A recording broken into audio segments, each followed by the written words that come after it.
Day in my life എന്ന് വേണേൽ നമുക്ക് പറയാം കേട്ടോ. അപ്പോൾ അതാണ്ട് ഞാൻ വൈകിട്ടാട്ടോ ഇന്ന് കുളിച്ച് കഴിഞ്ഞപ്പോൾ കുറേ ഡ്രസ്സൊക്കെ വാഷ് ചെയ്യാനുണ്ടായിരുന്നു. എന്നാൽ പിന്നെ അതെല്ലാം കൊണ്ട് പുറത്ത് ഇടാമെന്ന് വിചാരിച്ചു കേട്ടോ. അപ്പോൾ ഞാൻ എന്താണ്ട് വെളിയിൽ കൊണ്ട് ഡ്രസ്സ് ഇടാനായിട്ട് ഇങ്ങോട്ട് ഇറങ്ങിയതാട്ടോ. ഞാൻ വെളിയിലോട്ട് അധികം ഇറങ്ങാറില്ല, കാരണം എപ്പോഴും ഇവിടെ ചൂടും കാര്യങ്ങളും ഒക്കെ ആയതുകൊണ്ട് നമുക്ക് വെളിയിലിറങ്ങി നമ്മുടെ നാട്ടിലത്തെ പോലെ ഒന്ന് എൻജോയ് ചെയ്യാൻ പറ്റില്ല കേട്ടോ. അപ്പോൾ ഇവിടെ കുറേ പൂച്ചകളുണ്ട് കേട്ടോ. അപ്പോൾ അതിലൊരെണ്ണത്തിനെ കേട്ടോ ഞാൻ കണ്ടത്. അപ്പോൾ ബാക്കിയുള്ളവരെവിടെയാണെന്ന് നോക്കി ഞാൻ ഒന്ന് പോയതാട്ടോ നമ്മുടെ ഈ സൈഡിലും കേട്ടോ. എന്നാ കാറ്റായിരുന്നോന്നറിയോ, ഈവനിങ് ആയതുകൊണ്ടായിരിക്കും ഭയങ്കര കാറ്റ്.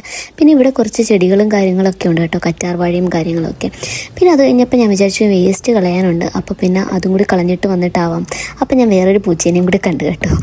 കുറേ ഉണ്ട്, എവിടെ പോയെന്ന് എനിക്ക് അറിഞ്ഞുകൂടാ കേട്ടോ. പിന്നെ ദാണ്ട് ഞാൻ അതൊക്കെ കഴിഞ്ഞു ഞാൻ റൂമിലോട്ട് വന്ന്. അപ്പം നമ്മുടെ ഈവനിങ് ഇന്ന് ഞാൻ ചോറ് വയ്ക്കുവാണ് കേട്ടോ. കാരണം എന്താണെന്ന് വെച്ച് കഴിഞ്ഞാൽ നാളത്തെ ഫുഡിന് വേണ്ടി രാവിലെ ഉണ്ടാക്കാൻ ചിലപ്പോൾ സമയം കിട്ടത്തില്ല. അതുകൊണ്ട് ഞാൻ വിചാരിച്ചു വൈകിട്ടത്തേക്കേ ഉണ്ടാക്കി വെച്ചേക്കാന്ന്. അപ്പോൾ ഞാനത് കുക്കറിൽ ആക്കി വെച്ചിട്ടുണ്ട് കേട്ടോ. ഇനി ഞാനപ്പം ഒന്ന് റെസ്റ്റ് എടുക്കാമെന്ന് വിചാരിച്ചു. അപ്പം ഞാൻ നോക്കിയപ്പം ബിസ്ക്കറ്റ് ഇരിപ്പുണ്ട് കേട്ടോ. ഡയറ്റ് ബിസ്ക്കറ്റാണ്, വലിയ ടേസ്റ്റൊന്നുമില്ല, പക്ഷേ നമ്മൾ വിശപ്പിന് എന്തും നമുക്ക് പോകുമല്ലോ. അപ്പോൾ അത് കഴിച്ചു. അത് കഴിഞ്ഞിട്ട് കുറച്ച് അവിടെ ഇവിടെയൊക്കെ ഒന്ന് ക്ലീനിങ് ഒക്കെ ഉണ്ടായിരുന്നു. പിന്നെ ഞാൻ വിചാരിച്ച് നമ്മളൊന്ന് സിനിമ കാണണമല്ലോ. അപ്പം ഞാൻ ടി വി അവിടെ ഓൺ ചെയ്ത് വെച്ചുകൊണ്ടായിരിക്കും കേട്ടോ എൻ്റെ ഈ ക്ലീനിങ്ങും പാത്രം കഴുകുകയൊക്കെ. അത് കഴിഞ്ഞപ്പോൾ വാഷിംഗ് മെഷീനിൽ ഇട്ട് ഡ്രസ്സ് വെളിയിൽ കൊണ്ടിടാമെന്ന് വിചാരിച്ചു കേട്ടോ. എല്ലാം വൈറ്റ് ഷർട്ടും കാര്യങ്ങളും ഒക്കെ. അപ്പം ഞാനിതിങ്ങനെ ഓരോ ഹാങ്കറിലാക്കിയിട്ടാണ് കേട്ടോ കൊണ്ടിടുന്നത്. അപ്പം ഇനി അടുത്ത ജോലി അതാണ് കേട്ടോ. പിന്നെ അങ്ങനെ അതും കഴിഞ്ഞു. അപ്പം ഓൾ സെറ്റ്. അതുകൊണ്ട് ഞാൻ വെളിയിലിട്ടിട്ട് വരാം കേട്ടോ.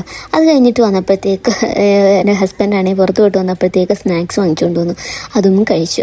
പിന്നെ ഞാൻ നോക്കിയപ്പോൾ ഇന്ന് അയിലമീൻ ഇരിപ്പുണ്ട്. എന്നാൽ പിന്നെ 2 അയിലമീൻ വറുത്തതാക്കാം. അതുപോലെ തന്നെ ബസ്മതി റൈസ് ചോറും വെക്കാമെന്ന് ഞാൻ വിചാരിച്ചു, നൈറ്റത്തെ ഡിന്നറിന് വേണ്ടിയിട്ട് കേട്ടോ. അപ്പോഴത്തേക്കാണെങ്കിൽ ഞാൻ താണ്ടെ അതിലോട്ട് ആവശ്യത്തിന് മുളക് പൊടിയും മഞ്ഞൾപ്പൊടിയും പിന്നെ ഞാൻ ഇന്ന് കുരുമുളക് പൊടി കൂടി ചേർക്കുന്നുണ്ട് കേട്ടോ. പിന്നെ ഉപ്പും നമുക്ക് കുറച്ച് വെളിച്ചെണ്ണയും കൂടി ഒഴിച്ച് ഇത് നന്നായിട്ടൊന്ന് മിക്സ് ചെയ്ത് അല്ലെങ്കിൽ മാരിനേറ്റ് ചെയ്ത് കുറച്ച് നേരം മാറ്റി വെക്കാം കേട്ടോ. നല്ല അടിപൊളി ടേസ്റ്റ് ആയിരിക്കും കേട്ടോ ഈ മസാല എന്ന് പറയുന്നത്. ഞാനിത് ഒരുപാട് തവണ ട്രൈ ചെയ്തിട്ടുണ്ടെങ്കിലും എനിക്ക് അയിലയിൽ ഇത് ട്രൈ ചെയ്തപ്പോഴാണ് എനിക്ക് കുറച്ചുകൂടി ടേസ്റ്റ് ആയിട്ട് തോന്നിയത്. അതിൻ്റെ കാരണം എന്താണെന്ന് എനിക്ക് അറിഞ്ഞുകൂടാ, ചിലപ്പോൾ ഓരോ മീനിൻ്റെ ആയവാ. അപ്പം മീനൊന്ന് നന്നായിട്ട് വറുത്തെടുക്കാമെന്ന് വിചാരിച്ചു കേട്ടോ. അതിനായിട്ട് ഞാൻ അടുപ്പിൽ വെച്ചിരുന്ന ചട്ടി ചൂടായപ്പോഴത്തേക്ക് ആവശ്യത്തിന് എണ്ണ ഒഴിച്ച് കൊടുത്തു കേട്ടോ. ഞാൻ ഇന്ന് സൺഫ്ലവർ ഓയിലാട്ടോ എടുത്തേക്കുന്നത്. എന്നിട്ട് നമ്മൾ ഈ മാരിനേറ്റ് ചെയ്ത് വെച്ച മീൻ അതിലോട്ട് വെച്ച് കൊടുക്കാം. പിന്നെ കുറച്ച് മസാല മിച്ച് വന്നപ്പോൾ ഞാൻ വിചാരിച്ചു എന്തിനത് കളയണേ, അത് ആ മീനിൻ്റെ പുറത്ത് തന്നെ തേച്ചേക്കാമെന്ന് വിചാരിച്ചു. അതാട്ടോ ഞാൻ ഇതിങ്ങനെ തേച്ചുകൊണ്ടിരിക്കുന്നത്. അപ്പം അതും കഴിഞ്ഞു കേട്ടോ. പിന്നെ ഞാൻ ഇതിലോട്ട് അല്പം കറിവേപ്പില കൂടി ചേർക്കാമെന്ന് വിചാരിച്ചിട്ട് എനിക്കെന്തോ ഈ കറിവേപ്പിലയുടെയൊക്കെ സ്മെല്ല് ഈ മീൻ പൊരിച്ചിൻ്റെ അതൊന്ന് വരുന്നത് കാണുമ്പോൾ എനിക്ക് ഭയങ്കര ഇഷ്ടമാട്ടോ, ഭയങ്കര ക്രേവിങ് ആണേ. അതുമല്ല പിന്നെ വെളുത്തുള്ളി ഇല്ലാണ്ട് എനിക്ക് ഒരു മീൻ വറുത്തതും ഉണ്ടാവില്ല. അത് കഴിഞ്ഞപ്പോൾ ഞാൻ കുറച്ച് നേരം ബസ്മതി റൈസ് വെള്ളത്തിലിട്ട് വെച്ചിട്ടുണ്ട് കേട്ടോ. അപ്പോൾ ഇത് നമുക്കൊന്ന് അടുപ്പിലാക്കാം. അപ്പോൾ മീൻ ഇവിടെ ഏകദേശം വറുത്ത് സെറ്റായിട്ടുണ്ട് കേട്ടോ. ഇനി ഞാനപ്പോൾ നോക്കിയപ്പോഴത്തേക്ക് ഇനി എന്ത് കറി വെക്കുമെന്ന് ഞാനിങ്ങനെ ആലോചിച്ചുകൊണ്ടിരിക്കുക. അപ്പോൾ നോക്കിയപ്പോൾ കുറച്ച് അന്നത്തെ നെയ്മീൻ കുറച്ച് മിച്ചിരിപ്പുണ്ട്. എന്നാൽ പിന്നെ അതൊന്ന് മുളക് കറി അങ്ങ് ആക്കിയേക്കാമെന്ന് വിചാരിച്ചു കേട്ടോ. അതിനായിട്ടാട്ടോ ഞാൻ കുറച്ച് തക്കാളിയും ഇഞ്ചിയും പച്ചമുളകും എടുക്കുന്നുണ്ട്. എനിക്കെപ്പോഴും മീൻ മുളക് കറി വെക്കുന്നതിലോടാട്ടോ കൂടുതൽ ഇഷ്ടം. സെയിം മസാലകൾ തന്നെ, മുളക് പൊടിയും മഞ്ഞൾപ്പൊടിയും കൂടി മാത്രമേ നമ്മൾ ഇതിൻ്റെ അകത്ത് ഉപയോഗിക്കുന്നുള്ളൂ കേട്ടോ.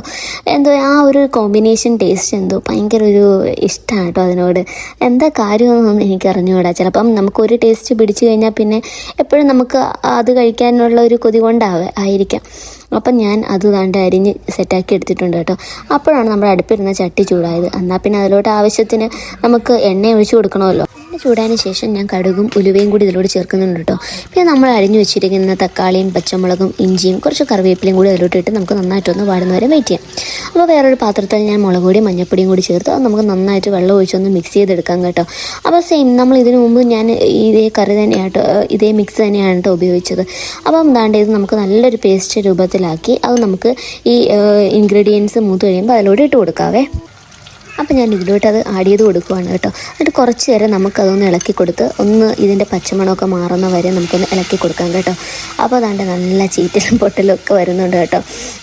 പക്ഷേ കുഴപ്പമില്ല, അതുപോലെ തന്നെ നല്ല മണവും വരുന്നുണ്ട് കേട്ടോ. ഈ മുളകിൻ്റെയും ഇഞ്ചിയും പച്ചമുളകിൻ്റെയും തക്കാളിയുടെയൊക്കെ കൂടി ഒരു നല്ലൊരു സ്മെല്ല്.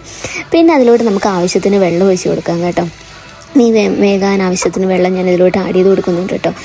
പിന്നെ ഇതിലോട്ട് ആവശ്യത്തിന് ഉപ്പ്, കറിക്ക് വേണ്ട ഉപ്പ് ഇട്ട് കൊടുക്കുക. പിന്നെ ഞാൻ കുടംപുളിയും കൂടി ഇതിലോട്ട് ചേർക്കുന്നുണ്ട് കേട്ടോ. അങ്ങനെ ഈ അരപ്പ് നന്നായിട്ട് തിളച്ചതിന് ശേഷം നമുക്ക് കഴുകി വൃത്തിയാക്കി വെച്ച മീൻ ഇതിലോട്ട് ആഡ് ചെയ്ത് കൊടുക്കുക കേട്ടോ. പറയാണ്ടിരിക്കാൻ വയ്യ കേട്ടോ, നല്ലൊരു സ്മെല്ലാട്ടോ വരുന്നത്. ഈ കറിവേപ്പിലയുടെയൊക്കെ ആ തിളക്കുന്ന ഒരു സ്മെല്ലുണ്ട്, അതൊരു നല്ല അടിപൊളി ടേസ്റ്റ് ആട്ടോ. എനിക്ക് ഇപ്പോഴേ വായിന്ന് വെള്ളം വരുത്തും. അപ്പോൾ അതാണ്ട് ഞാൻ ആ മീൻ അതിലോട്ട് ഇട്ട് കൊടുക്കുന്നുണ്ട് കേട്ടോ. അങ്ങനെ നമ്മുടെ അടിപൊളി കറി ഇവിടെ റെഡി ആയി കഴിഞ്ഞു. അപ്പോൾ ഇന്നത്തെ ഡിന്നർ നല്ല അയിലമീൻ വറുത്തതും മീൻകറിയോടെ അവസാനിച്ചിരിക്കുന്നു. വളരെ ടേസ്റ്റി ആയിട്ടുള്ളൊരു ഡിന്നറായിരുന്നു കേട്ടോ. ബസ്മതി റൈസ് ആണെന്ന് തോന്നത്തേ ഇല്ലായിരുന്നു.